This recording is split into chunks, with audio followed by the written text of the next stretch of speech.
So we always like to acknowledge that Royal Roads University lives, learns, and works on the traditional lands of the Cossepsum and the Lekwungen ancestors and families. And we're really grateful to be doing the work that we're doing, even if it is a little bit more virtual these days. I'm also working from home from these lands as well. So just very happy to be here today where there's so much rich history and tradition. So today we're going to be talking about our brand new specialization in sustainability for the Master of Arts in Tourism Management. My name is Christy Jones and I'm an education advisor at the university, and I'm joined today by Dr. Geoff Bird, who is a professor at the School of Tourism and Hospitality Management.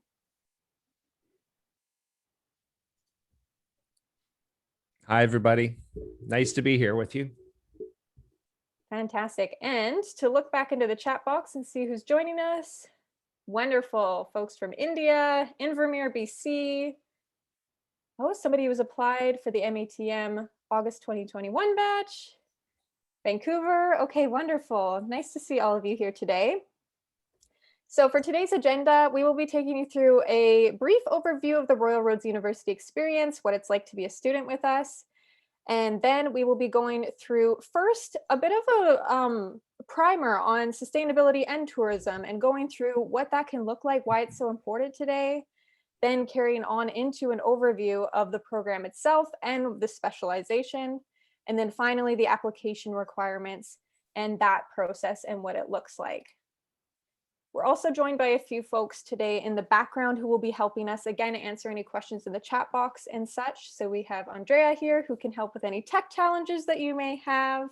And then we also have AK who is joining us in the background for the chat box too. So lots of folks helping out here today as well, Tanya too. So if you aren't familiar with Royal Roads University, here is a snapshot of our campus. At the top left-hand corner there, you will see Hatley Castle. It is a central point of our campus, a very historic building that is used as a working building in normal times. There are folks working in there right now, actually.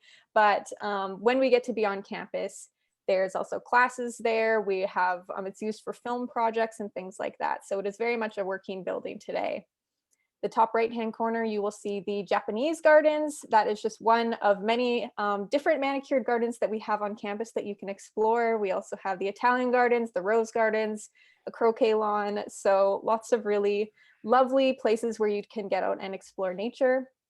On the bottom left-hand corner there, we have the Sherman Gen building. It's one of our fairly new buildings on campus that you may have some classes in when we get to be on campus. So a wonderful part of the campus that you'll get to explore. You can see lots of natural light where you get to look out onto the forest that we have. And also you might get a bit of an ocean view, see some deer wandering around back there. So it's really great. And then on the bottom right hand corner, we have a little bit of an ode to the fact that we have been doing online learning for 25 years at Royal Roads University. So this was a part of our mandate from the start, and it's something that we are well versed in and have been able, it's allowed us to be able to adapt quite well to the COVID-19 situation, as many of our classes were already taking place online too. So we've been very comfortable to switch back and forth from, depending on the situation we're facing with the world today. We are also an Ashoka U Changemaker campus. This is a designation that's been given to a few select institutions. We're really proud of it. It means that the type of education that we provide is very interdisciplinary. It's very entrepreneurial and solutions oriented. So that is the kind of education that you can expect at Royal Roads and what we infuse into our programs. And with that, I'm actually going to stop sharing my screen, and Geoff is going to pull up his slides to dig into the sustainability aspect of tourism a bit more. Great, thanks, Christy.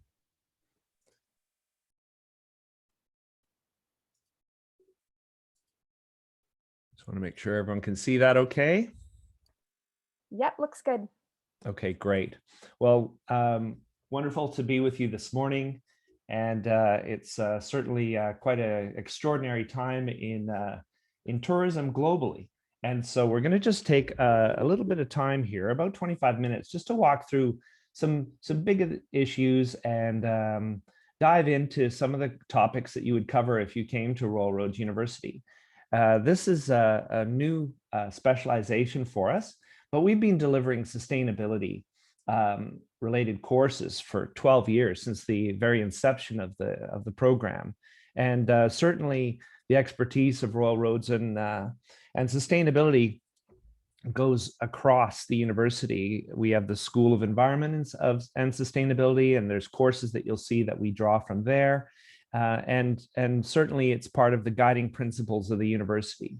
So what I'm going to do right now is just walk through some of the big issues that we're looking at. And I'm also going to put forward some of the recommendations that I provided to the British Columbia government. Now, I know we have an international audience here, and I think you'll find that some of these recommendations, while specific to Western Canada, have relevance everywhere. And so they really reflect the kinds of issues that we're looking at today and why sustainability is so important for us to consider. I thought I'd just give you a sense of who I am. And I am a core faculty member here, and we have, in addition to the core faculty, we have a number of what we call associate faculty, which are people that are practitioners in the industry that teach with us. And so we all come in with a variety of experiences that can help us in our teaching and our learning and our research. So I've had 30 years in the industry, and I've done a range of things, mostly around heritage and sustainability. I've worked overseas in Europe and Southeast Asia, and even into West Africa and across Canada. So I've had a range of different opportunities that tourism has afforded me. And I think that's why a lot of people find it an attractive sector to be in. And I say that, knowing that we're at a time when we have a number of people that have lost their jobs over the past little while, and we've been hit by COVID in an unprecedented way. And it's an overused word, but I'll just say it once and we'll move on. But we're at a situation now where we're in the upswing of this, and issues of sustainability are going to come to the fore. So when I look at my past, I hope it inspires you to think of the range of different things that you could find yourself getting into when you think about tourism and doing a graduate degree in this field. So I won't go into detail about all that stuff, but certainly you're free to ask me if you wish. This past year, in response to COVID, we ran a tourism and hospitality resource forum, which was free for people in the industry. And we basically drew on our associate faculty as well as some of our graduate students to help us focus on key issues. Everything from marketing with scarce resources to financial issues to well-being. And there's just so many different issues that COVID has brought to the fore. And we've really tried to be on the forefront of a response here in this province. So here's a few of my assumptions. And as an academic, we're always trying to think of, okay, where are you coming from when you say these kinds of things? So I won't go into detail on all of these, but just to say that, and we can call it, from an academic perspective, we can call it positionality. So here's my position on this stuff. I think tourism is very important economically, as well as for the social well-being of this province, as well as for the world. We've seen that with the employment. We've seen what's interesting, when we step back and we look at the COVID crisis, is we see this growing pent-up demand for tourism and for socializing and for culture and for just living life. And really, certainly there's some economic benefit to that, but from a social standpoint, that's the driver. That's the motivator for this thing to bounce back, and it will. So it can be a positive force in community development, in culture, well-being, all these forces. Tourism can play a pivotal role, but there's a lot of issues that we need to consider, and we need to be aware that in the future there will be more issues that essentially stop tourism in certain parts of the world. It could be temporarily. Such as a hurricane or some kind of natural disaster. But tourism is sensitive to these major shifts globally. And so we need to build a form of tourism that can somehow bounce back quickly, is resilient to these kinds of impacts. But we need a new approach in the industry. It's about greater collaboration. It's about focusing on issues around sustainability as opposed to continued growth. And some businesses just aren't in a position to make it in the short term because they're not a sustainable model, both maybe from a financial perspective, but also from a perspective of their impact on the environment. And I think there's a growing awareness amongst the consumer that they're staying away from those kinds of experiences and places. And of course, the big one is climate change. We cannot afford anymore to not recognize the significance of that issue on our future. You've seen a range of different articles in newspapers around the world. Here we have the Economic Times from India, the New York Times, The Economist, all trying to think about what the future looks like in tourism. And just by a quick scan of recent articles, we can see this whole questioning about how do we reposition ourselves? What should we do? And certainly it's a topic of conversation, not only now, but as we move forward. We are also aware of this. So those articles were about the issues within tourism. This is what we might view as an external global issue that overshadows everything. And it's also something that we need to consider. And under this umbrella of these overshadowing issues, such as climate change, we might also think about societal issues, political issues, and these kinds of things that could impact on tourism as an economic engine, right? So places like Myanmar, for example, Burma, are in a position where they were enjoying really strong export earnings, and that is certainly not happening right now. And so that's one example around the world where we see political upheaval causing tourism to essentially diminish to nothing. So we have a range of issues outside of tourism that impact what's happening within tourism. And I'm just going to talk briefly to 7 broad themes that we should consider for long-term consideration. Now, these can be themes that might be explored further in your research. And when I finish this, we're going to talk about the design of the program. We're going to talk about the opportunity to customize your learning, to focus on areas of interest that you have. And so let's dive in. So these are a quick 7. And as I say, they're mostly focused on British Columbia. And these were presented to the provincial task force several months ago as we were trying to figure out the way ahead. And the provincial task force came out with a report as to what the recommendations were for further investment by the government and how the industry needed help. And these were my suggestions, some of which were supported and inspired the task force, and others were set aside for another day.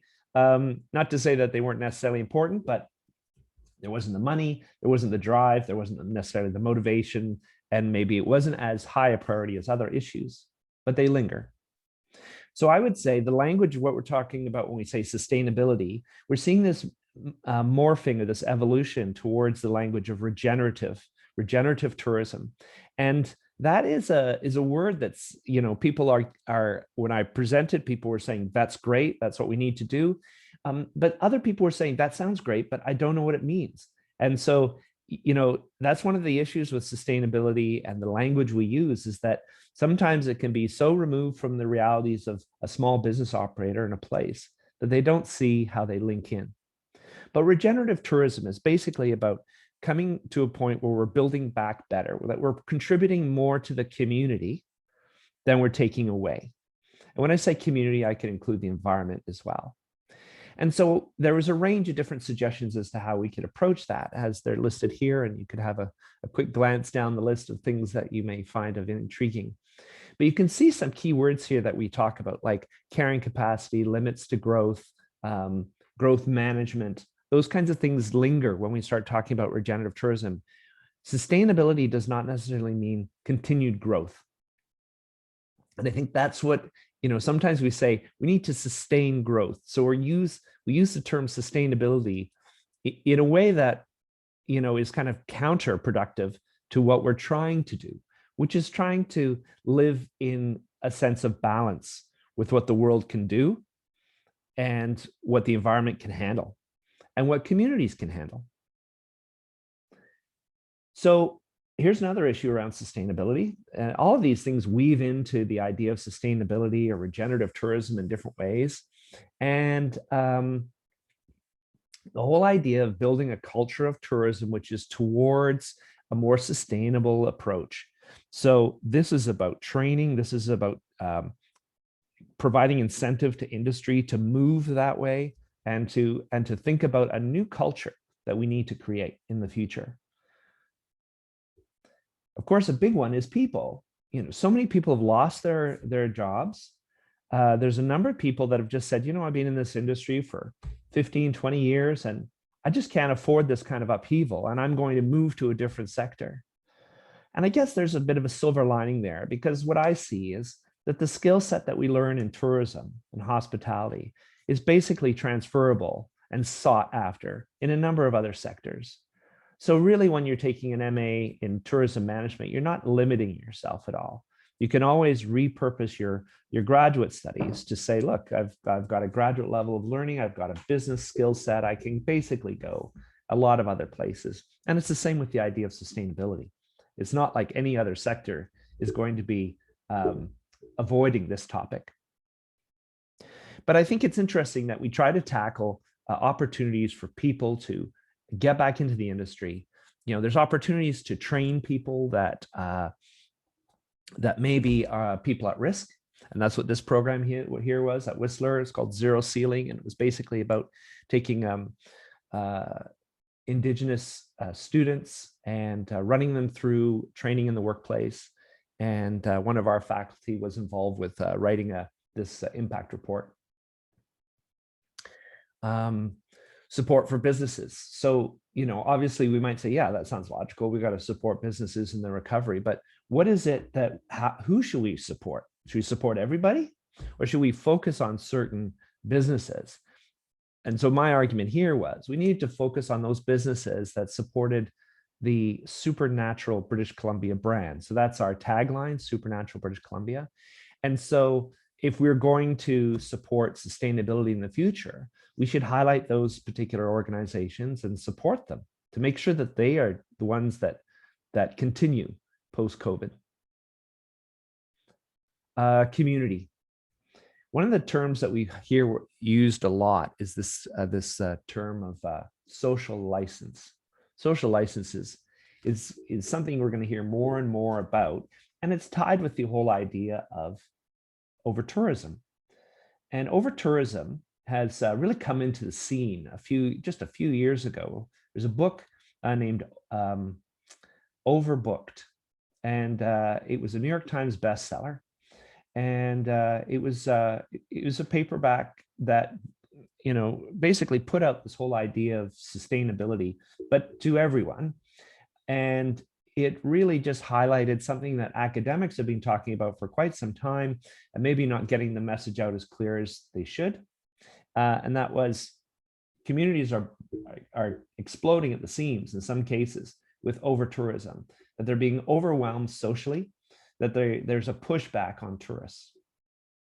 So this is an idea that's really critical, is to think about ways to build local infrastructure so they can support tourists. So I'm talking about everything from water, sewage, electrical, all those boring things, but that are essential, health services, all these kinds of things. And also trying to create greater benefit in communities. We've seen a number of communities, particularly here in Canada, that have essentially closed up to tourists and any visitors, particularly Indigenous communities, because of the fear that what tourists bring. And that's an interesting double-edged sword to this thing. We look at tourists as providing economic benefit, but some people have a growing fear and dislike of tourists. So we have to change that. And that goes back to that issue of culture. We need to think about ways to motivate people to travel locally. As we look at these issues of climate change, et cetera, we may find ourselves in a situation where we try to get people to think about local opportunities to travel. So how do we do that? And that goes back to, it's almost counterintuitive to my previous slide, which was protect the communities. I'm not saying keep tourists out of communities. I'm just saying we need to figure out better ways to work with communities. And learning and research. This is an area that's growing. And we're actually seeing, we're seeing a number of opportunities for research and development, which are focused on tourism specific issues. And this particular slide was a call to see more funding directed that way. So it's really interesting when we look at tourism. So those are very practical solutions. And I wanted to start with that to say, these are things that we could possibly do. If you saw any ideas in there that you liked and you want to reach out to me and ask more, please do so. I'm just going to move on to kind of a different approach here. And that's to think about, how do we get here in the first place? And is sustainability such a new thing in 2021? Well, actually, it's not.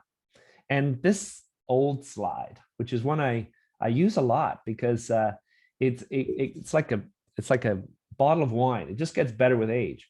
And this is from 2006. What they tried to do here is they said, what's the world going to be like in 2023? So isn't that fascinating that we can look at something where people were saying, here are future scenarios we need to worry about. And what you can see here is they created a model where they said, okay, there's a great opportunity. The one scenario is we have this thing called BC Uncorked, where everything's fantastic. We have a predictable operating environment. We have a positive visitor experience. Everybody's happy. Everything's good, right? And then you have this one called BC Titanic, where you have negative visitor experience and volatile operating environment. And they even at that point talked about pandemic flu strikes. And it's interesting because back then it was kind of like, this stuff has no relevance to us because we're so happy right now. Tourism is great. It was 2006 in Canada. We were looking forward to the Winter Olympics in 2010. And then in 2008, of course, we had the global recession. And we took a few years to get through that. And now we're here. So, we basically started to ignore these efforts to do scenario planning. So we've actually changed our ways now. And we've actually stepped in towards more, as I say, more thinking about the future. And sustainability is front and center. So if those are all kind of practical suggestions, and at Royal Roads, we really tried to be applied. We really tried to interact with the industry, which I mentioned earlier. We try to provide advice to governments and to organizations. And yet we're also thinking about the issues that academics need to think about. And sometimes those can be unpopular for an industry that's looking to grow. And we're trying to say, look, these are the things that are going to be better for the industry overall, for people working in it, for communities. If you want more information on this kind of stuff, I'm going to suggest that you go to a site called Tourism Transformed. It's a free site. Most of the articles on here are accessible. Some of them are through a library, but if you go in there, you'll see a bunch of papers, I would say an explosion of papers that have been written by academics around the world, trying to focus on COVID and what's going to happen afterwards. So definitely I can't speak to everything here. But if we're going to talk about sustainability, it's a very, very rich field, and it can take us in a number of different directions. As you can see, I've already talked about things like economic sustainability. I've talked about cultural sustainability. I've talked about environmental sustainability. I've touched on a number of different ways that we weave this word of sustainability. And when you look down this list, we can see a range of words that some of you may be quite familiar with, and then others may be, well, what's that word mean? And if you come to Royal Roads, we'll teach you all about it. So I can only say a little bit about some of these words, but you can see things like, I'll speak to adaptive capacity in a moment. Panarchy, that's an interesting word. Might want to have a look at that and give you some homework here. We have words like over-tourism, which we've used, social license I've mentioned, things like limits of acceptable change. And I throw in words like heritage because often we think about this idea of sustainability as to be doing with either the environment or the economy. And we mention social sometimes, but we actually need to think about cultural sustainability and societal sustainability too is really important. So that's just a quick overview of the kinds of words that we need to play with when we talk about sustainability. And this is just goes to my previous point about culture. Let's include culture in the commentary on sustainability, because culture is important. Without a strong culture, without a vibrant, healthy culture, which comes under the umbrella of sustainability, we find fracture, we find dislocation, we find conflict. And we don't have to look too far, in our recent past to see the kinds of conflict that we've had to deal with in certain countries and between countries, some of which obviously continues into the future. So this is really an important issue. So when we're thinking about academic, we can think about it, I'm just going to give you a quick sense here of there's such an extreme that we can speak to. We can think about a market liberal perspective. So that's like, okay, we've got our capitalist system, it's running. We just need to figure out ways to fix this up and keep pushing the way we've always pushed, right? And then there's like what we could call an alternative perspective. Now, there's lots of other things we could talk about in here, but here's just a general sense of the kinds of things that, depending on where your position is, right? I mentioned that earlier.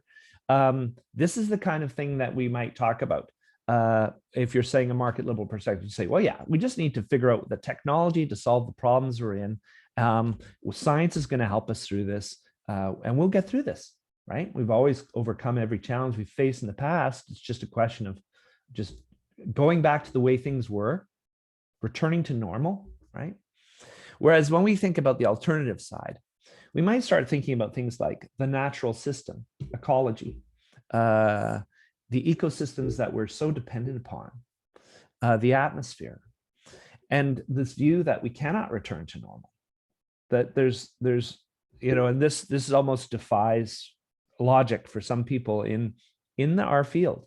Other people are very much on side, other people are not. That the challenges that we face require a seismic shift now beyond our human capacity. Now that sounds pretty ominous. And this whole idea here, and again, these are two extreme views, right? This one is planetary survival is not guaranteed. We just have to look more closely at this, that there's signals there that are telling us that we have to change the ways we're going. So if that's, and people fall anywhere along this spectrum, right, in terms of their response to what sustainability should do. And so, you need to think about for yourself, where do you fall on this? Are you falling at this end? Are you falling at this end? Are you kind of in the middle, right? So it's not like we have to just put down our tools and go back and eat chocolate and watch TV and just forget about everything. We've got to figure out some solutions. We have to build our ability to adapt to the challenges we're facing. And this is why education is so critical. So we have a range of different scholars, got a massive amount of interesting literature out there that's focusing on tourism and trying to think about these big issues and apply them to communities and to the industry. And you can see that there's been an evolution over the decades. And this is just a broad sense. At the beginning, we could see that, academics are really trying to help the industry get going. They were very much championing the industry. And over the years, it started to get a little bit more cautionary, a little bit more, no, we're doing it wrong, And so this actually came up in as early as like the 70s. Into the 80s, we started to talk about sustainability in the 80s. We started with the Brundtland Report, which is the United Nations report. And now we're at, I would say, this idea of hopeful tourism. Hopeful tourism is this idea where we're thinking about tourism, not just as this economic sector, but its wider value and responsibility that it has to society and the environment. Not only can we make tourism sustainable, But tourism can influence communities and influence visitors in positive ways. It can be a vector for change. And so that's what makes this exciting. Not only are we trying to make it sustainable, but we're trying to recognize its vast impact on the world. Positive, I'm going to make that like a positive benefit that it can bring. And so that's why we start thinking about this idea of a hopeful form of tourism or a positive tourism. And you can find literature on those kinds of ideas. So when we try to build back better, we need to think about words like theory of change, absorptive capacity, innovation, adaptive capacity, right? So these are words that some of them are kind of obvious, like innovation. Well, we use that a lot of the time, but we need to innovate to survive, right? Absorptive capacity, that's a capacity to absorb information. And we think, oh yeah, that's pretty easy. Well, what about if we're thinking about an organization or a community or a country, maybe, or a person, right? Maybe we need to figure out ways that we can absorb information in a more effective way. And part of what we learn at a graduate level is the ability to kind of manage the knowledge that we have in the world. There's so much information out there. So how do you research? How do you figure out what's the best information? And how do you come forward with a clear idea to an organization or to your own company or to a community as to what to do next, right? Adaptive capacity is this idea of how we adapt to impacts and vulnerabilities. So we can go into all these ideas. We can think about the United Nations. These are the Sustainable Development Goals. These are often used nowadays when we think about talking about sustainability. And this really defines the whole scope of what's happening in sustainability and what we need to address. And it takes us beyond these ideas. Well, we're going to talk about the environment, we're going to talk about the economy, and then we're going to talk about society. No, there's 17 different elements to this game that we have to address. And there is a site called Tourism for SDGs, which you can go to and have a look. Certainly, it's something that's really important at Royal Roads. It's one of our guiding principles for the university as a whole, is to see how we can support the Sustainable Development Goals, not only here in Canada, but worldwide. And I'm not going to spend a lot of time on each of these slides, but when we think about innovation, we can think about a range of different ideas. And so this is something that is embedded in the different courses we have, is to think about ways that we can focus on developing a sense of innovation in each student as change makers, which was what was talked about earlier. This idea of absorptive capacity, again, a very complex idea in one way, but really an important element is this ability to, when we're going to try to make change, we have to change our, a bunch of things, one of which is our capacity to access information and our capacity to digest it and use it. Adaptive capacity, capacity to adapt. I mentioned this earlier. These are the kinds of things that you need to look at: impact, vulnerability, adaptation, resilience. That's the language that we use here. Theory of change. I'm just running through these very quickly. These are kind of course-based ideas, but it kind of gives you a sense of the kinds of things we're trying to tackle here. There's some big work to be done. We got to deal with some big ideas. Theory of change is where we take a long-term goal, and then we figure out the preconditions to get there, the assumptions we're making, so that we can design an approach where we tackle pieces of the problem to get to the ultimate goal.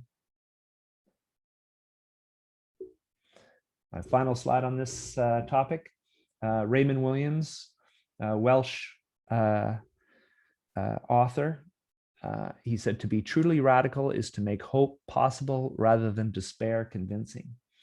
I think that's what we have to embrace these days, is we have to embrace this idea of hope, not as a vacuous idea, but as something that we are going to, we're going to put some effort into making that word work. We're going to learn, we're going to make change, we are going to be change makers in how we approach things. So thank you very much for the opportunity to tell you about sustainability. It's kind of a quick run through, and now we get to walk over to the actual course itself. And I'm just going to pull that one out. Now, I haven't looked over to see if there's any questions. Christy, were there any questions? We have a few regarding admissions information, which we will be getting into a little bit further on. But if you do have any questions about the wonderful presentation you just gave, Geoff, please feel free to pop them into the chat box and we'll address them as we go. And if something comes up later, we can feel free to reach out too. Okay, great. So I'll just carry on and I'll walk through this, and I'm going to hand it back to Christy to speak about how to apply.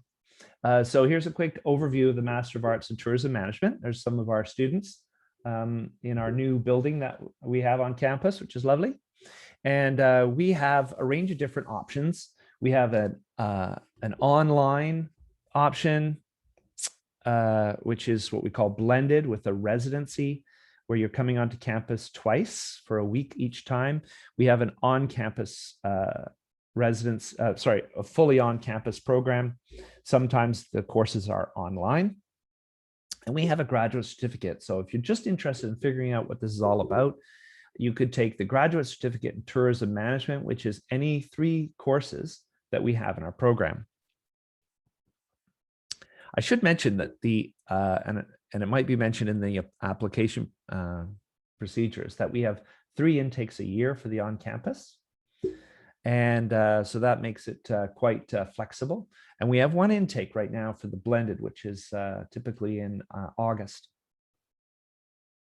Here are the courses that we cover as core courses, meaning everyone takes them, and then as some of the electives that we have in the program. So you can see we have a focus on business strategy, destinations. We cover leadership, destination development, marketing, those kinds of topics, which are really core to a lot of positions that our students are going into.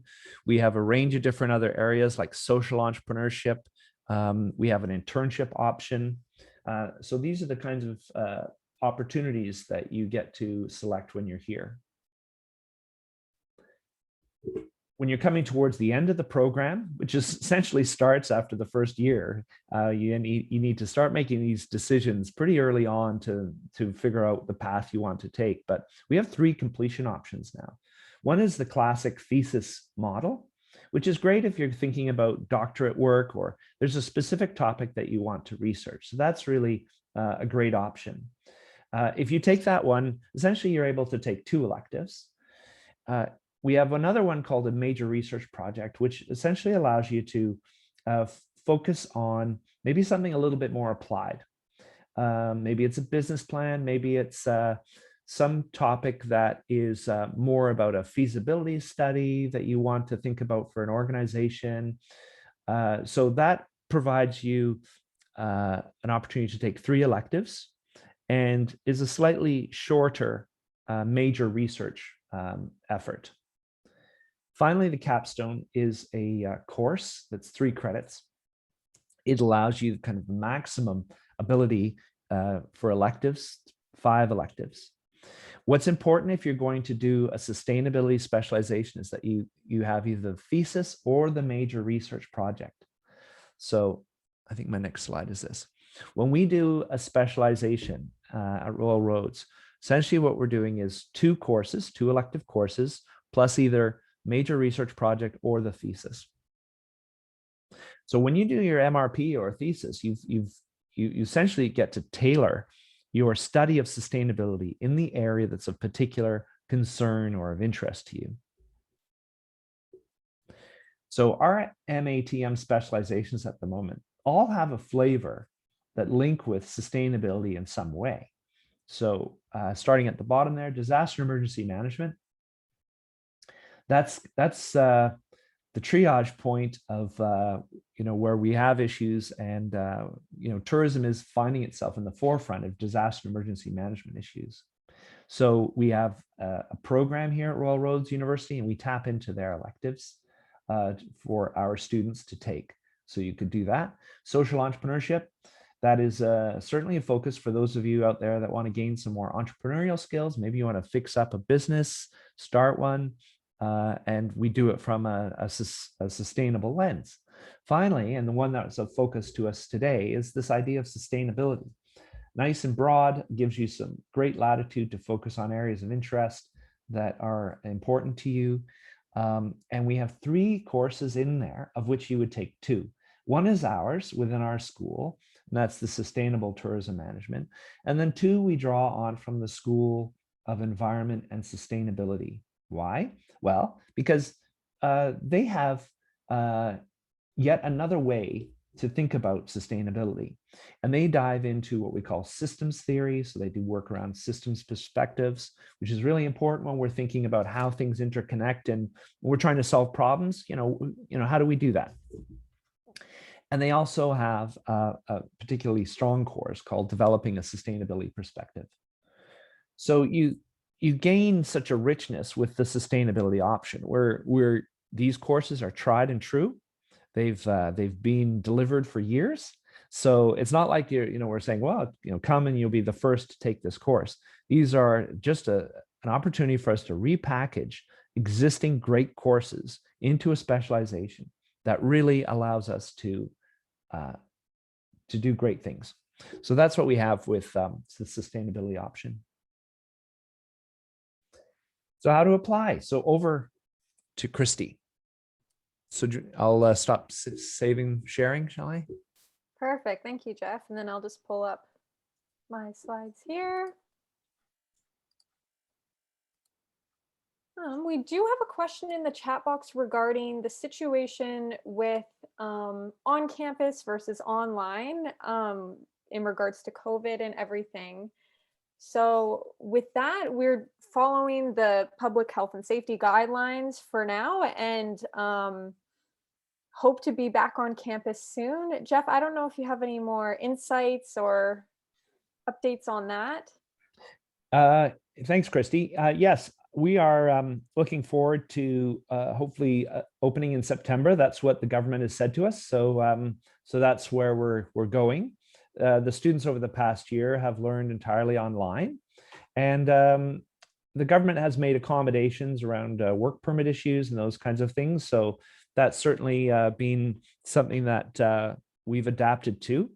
And so we're looking forward to an on-campus learning environment for September, and we'll just keep our fingers crossed. We will, however, continue to deliver, as we always have, successfully online. And we do, I know a lot of institutions and maybe students are kind of saying, well, I don't like online learning. And we've really focused on this for over 2 decades. We have a learning, teaching, and research model, which really makes sure that our faculty are focused on pedagogy. And so we really, when we're talking with adult learners, we really need to understand ways to engage. So that's our hope, is to be on campus in September. I'm entirely confident that, we will be. If we're not, we'll just continue to deliver online, and that will be also great. And when we are able to, they'll just transfer on campus if you're in the on-campus program, and the blended will just continue. Yeah.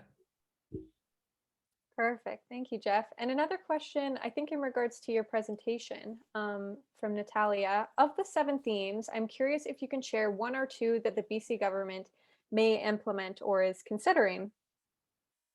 Good. Good question. Well, there was a focus on supporting businesses. There was a focus on building a culture in tourism that focused more on sustainability. And those are the ones that really resonated with people. Issues such as more money towards research and development.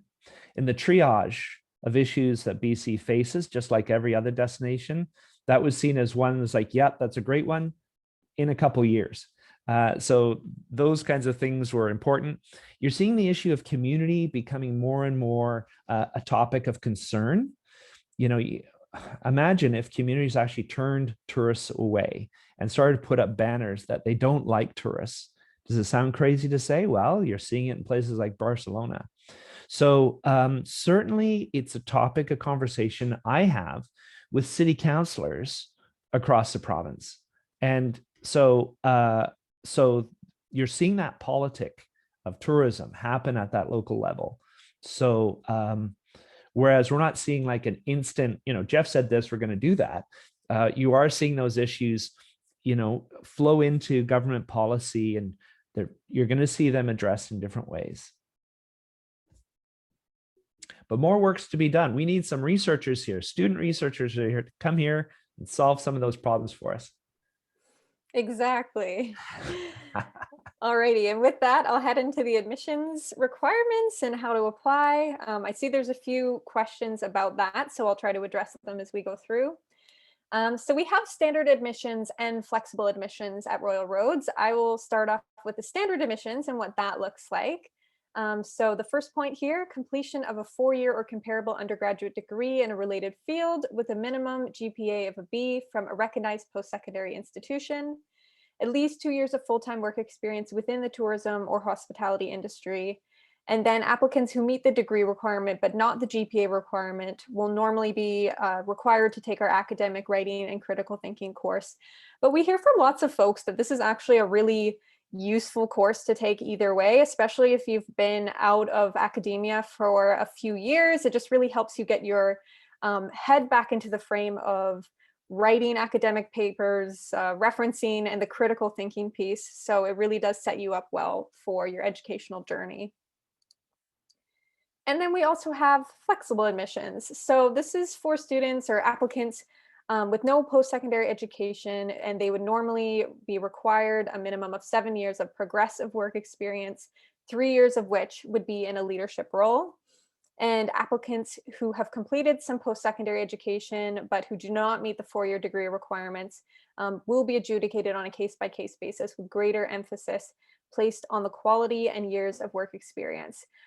So if you aren't sure where you fit in or where your if you're qualified looking at your experience, just feel free to have a conversation with our enrollment team. They are super helpful in taking a look and helping you navigate this process. We have Alana here in the chat box who's been helping us out from our international enrollment team. So she would be happy to have a conversation with you about this. We did have a question, and Geoff, you may be able to help me with this one. Somebody has asked about individuals coming from different academic backgrounds and want to pursue the Matm program, and what that looks like if you are coming from something that's not exactly tourism related. Right. Well, sometimes this is a question of transferability of courses. And certainly what we do is once you've enrolled, we can look at those courses and see if there's a way we could give you some elective value for those courses. We've had a number of people that have found that they've left a program somewhere else and they've just decided they wanted to come to our program, and so we try to accommodate in every way we can in terms of looking at transfer of credit, and so that's the main one. And a course like the global perspectives in the critical perspectives in global tourism is a great survey course to allow you to get some footing on a range of different topics. And so if you're coming in and you're a career changer and you don't have a lot of background in tourism, certainly we've had a number of people that have done that, who've come into our program, and they've really come out the other side with a great mix of skills that they've been able to succeed with. Actually, one of the city councilors I mentioned is actually a graduate of our program who was a school teacher prior to our program. So that is something we certainly welcome. And there's always an overlap in value between the experiences and knowledge you bring from another program to ours. Perfect. Thank you, Geoff. So for the application, to start off the process, there is an online application fee of $126.28. And then there are some supporting documents to go with that. So the first one on the list here is official transcripts. So these do need to arrive to the university sealed for us to review from your previous institutions. So we always like to say, if you are curious to see what your grades were if you've been out of school for a little while, it's always best to get a copy of those mailed to you so you can take a peek, and then the ones sent directly to us to be sealed. Right now, there are some institutions that are just emailing official transcripts to each other, and that is okay too. We do accept that. So I wouldn't worry about that part as far as how that is going currently. The next one on there is a detailed resume. So this can be quite a bit longer than your typical job application resume, I would say. It can be as lengthy as it needs to be to communicate everything that would let us know why you'd be applicable to the program. So obviously that is educational experience, professional experience, but feel free to include things like your volunteer experience or any specific projects you've worked on, any conferences you've helped organize or volunteered at, anything like that. Feel free to include.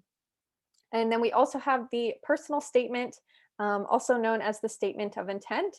So this is a great complementary document to the resume that really lays out in a few pages why you want to be a part of the program, and what you would be bringing to the program, what you would want to do with the knowledge you're going to learn in your future career, and again, continue to communicate with us in more depth some of the experiences that you've had that would lead up to you taking graduate studies. And this is especially helpful if you may be coming in through the flexible admission stream, for us to get a sense of who you are and if this program is going to be a good fit for you. And then the next one on here is a writing sample that we will need you to provide. And then finally, 2 letters of reference. So it is ideal to have one reference that is from a professional background and one from an educational background, but there is a little wiggle room on that. Say if you've been out of school for a number of years or anything like that, to be able to take 2 professional references, for example. And with those ones, it's always best if they do arrive to us from their professional email address, so we can verify who they are.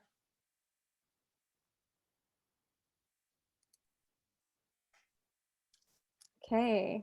Jeff, anything you wanted to add on that last slide there? No, I think that was pretty well covered there, Christy. Thank you. But I do see some questions there that have popped up. Do you want to go through the key dates and then I answer the questions, or shall I cover those questions right now? Let me see. Why don't I go through the next 2 slides and then we can go through the final ones here. Sorry, just looking at the questions that's now. great. Yeah, I'll just go over the next ones and then we'll go through the questions. Okay. So for the key dates, we have our on-campus and blended intake happening on August 16th, 2021, and the application deadline for that is May 16th, 2021. And for the on-campus only version, we have a December 1st, 2021 start date with the application deadline of October 1st, 2021. So both deadlines are approaching very quickly here. So if you are interested in the program, it would be great to just start thinking about your application, getting that in, and getting all of those details together. And financial aid. So I did see a question about scholarships and everything like that. And we do have a wonderful financial aid team who can help you navigate that process. I didn't mention, but I'm also an alumni of Royal Roads too. And I had a lot of help from the financial team, and they were wonderful to work with. So I can attest to that. They can help you kind of navigate scholarships, bursaries, things like that, and also help you with your student loan applications. So definitely reach out to them. It doesn't hurt to see what options are available to you. And we have our enrollment team here. So Alana, who's been helping us out in the chat box, is a wonderful example of our come up that we can't address in the webinar today. So if you're coming in as a Canadian student, that is their contact information at the top there. And then the email there on the bottom is if you'd be applying as an international student. And with that, let's take a look at some of the questions that we have had come up. So question from Zoe here: in terms of doing a major project as part of the MATM, does the school help to connect students with external organizations, or is it solely the responsibility of the student? That's a great question, Zoe. We have a number of different ways we link with the industry. There is, for example, a program called MyTax, which essentially allows a student to get some funding to work with an organization. And so there's some other details in there, but essentially, not only do we try to provide the links with different organizations and specific companies, but we would also see how we can help with trying to find ways to fund it. There's another agency called the SSHRC, which is the Social Sciences and Humanities Research Council here in Canada. So that is another source. We often find students during their internship will maybe establish a rapport with an employer, and sometimes that can lead to further research. So we have a vast connection with the community. And I think what really makes Royal Roads different is we have associate faculty.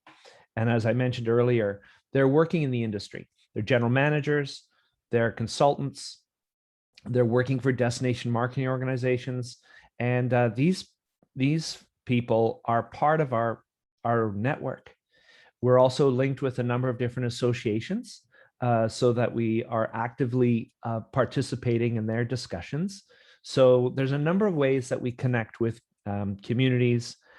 And when there's situations where there's a gap in what we know, and that often occurs where someone says, well, I'm really interested in what's happening in Mauritius. So, so we try to find ways through our network. We're tapped into the Tourism Research International Network, TriNet, and we find ways to help.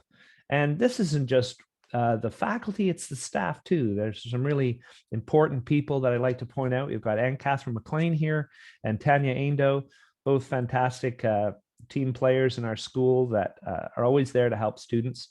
So that's our motto, really, is to figure out ways to help students. So that one I think we can say yes to. And I see Konstantinos has asked one too. Shall I take that one, Christy? Yeah, absolutely. So can you please describe what someone in sustainable tourism might do with the job?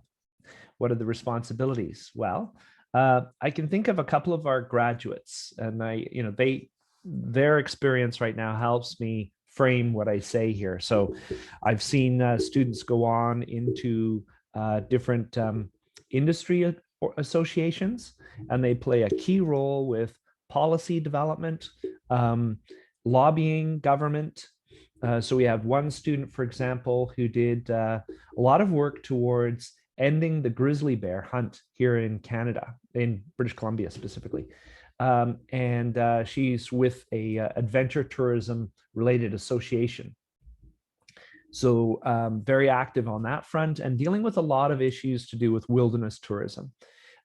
We've got another person who's a consultant who does a lot of strategic planning work for communities across the country. So that's another avenue. Working for destination management organizations, even people that find themselves working in hotels, in management positions, may find themselves doing either internal or external work that supports this idea of sustainability. And when we think about sustainability, as much as I'm talking about climate change and all these big issues, sometimes we need to think about the scale of a business and what they're just doing internally to make sure that their staff have a strong sense of well-being, that the company is thriving and achieving a level of success, which is clearly defined around sustainability goals. So sometimes the